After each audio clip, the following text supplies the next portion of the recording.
Yes. Well, anger gets us all.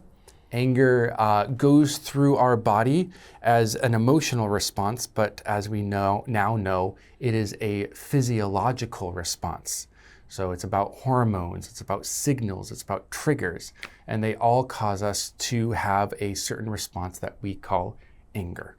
Now, if you are good at controlling anger, then this sort of response doesn't have as much effect on you as someone who cannot control or someone who suppresses anger. People who suppress or cannot control anger often have more physical problems stemming from it. It can lead to something like heart disease. It can lead to high blood pressure, but things like also digestive problems as well. Apparently, when you're angry, suppressing, or not controlling it, you can have digestive issues that can lead to constipation, that can lead to doctor visits because of this, constant irritation. So basically, being angry is not just an emotional negative thing, but also a physical negative thing. Both one and one the same. So the article lays out like all these bad things that people do, including kind of what I do sometimes, which is eat my emotions, literally eat more because I have more emotions. Anger, not so much. It's usually like sadness or loneliness or stress. Stress is a big one for overeating for me. But the article lays out how like all the bad things that can happen from it, but fortunately it also gives us some helpful tips. One of them wasn't shaking the head, but it was having that like centering yourself, trying to bring yourself into the moment. Yeah, bring yourself into the moment, trying to refocus the anger, trying to sort of calm yourself down by using whatever means necessary, usually healthy means like listening to a song or I guess shaking your head can be one of them as well.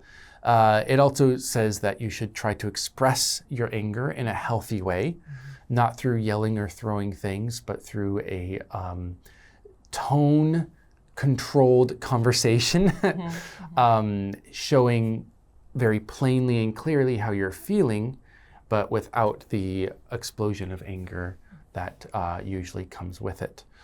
So it is saying that anger does have a lot of negative effects, but it's also saying that there's ways that we can control this and lead a healthier life, because although we can't control the other person making us angry, we can control how we use or express that anger.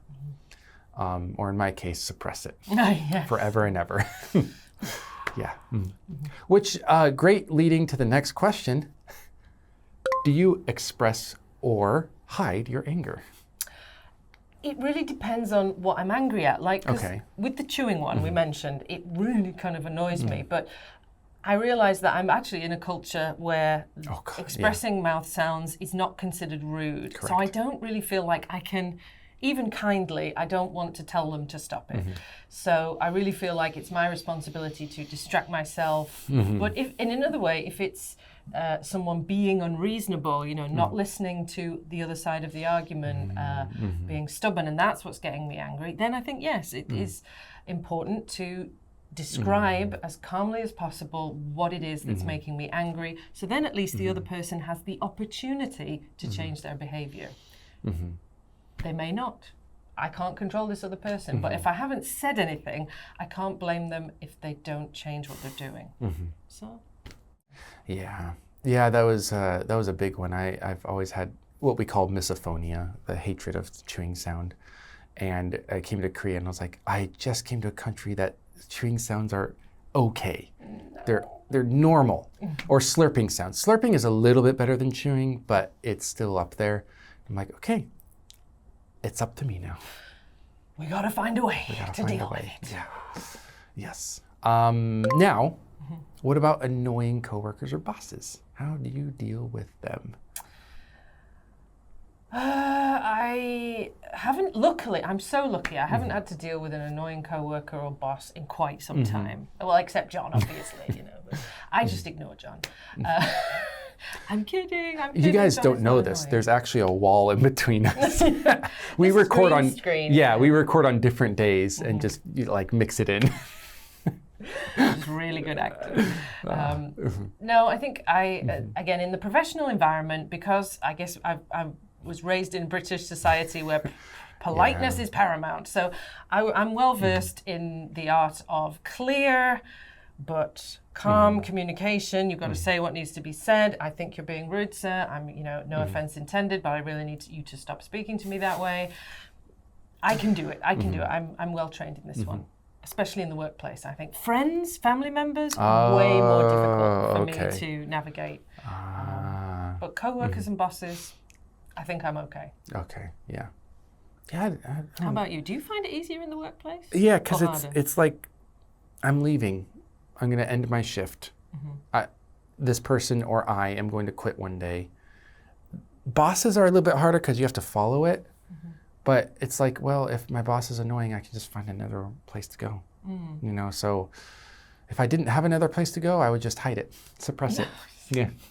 Oh, you should tell them if they're being unreasonable.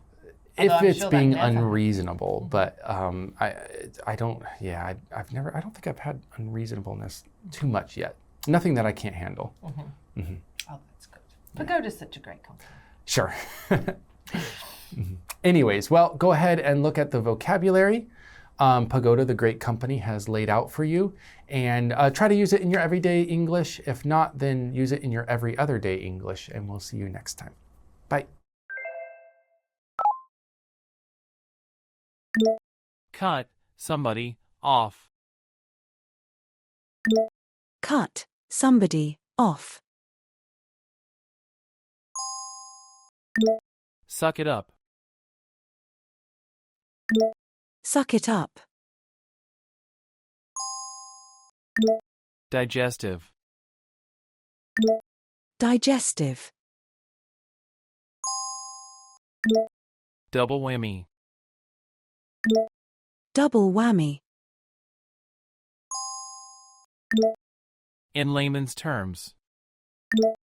In layman's terms.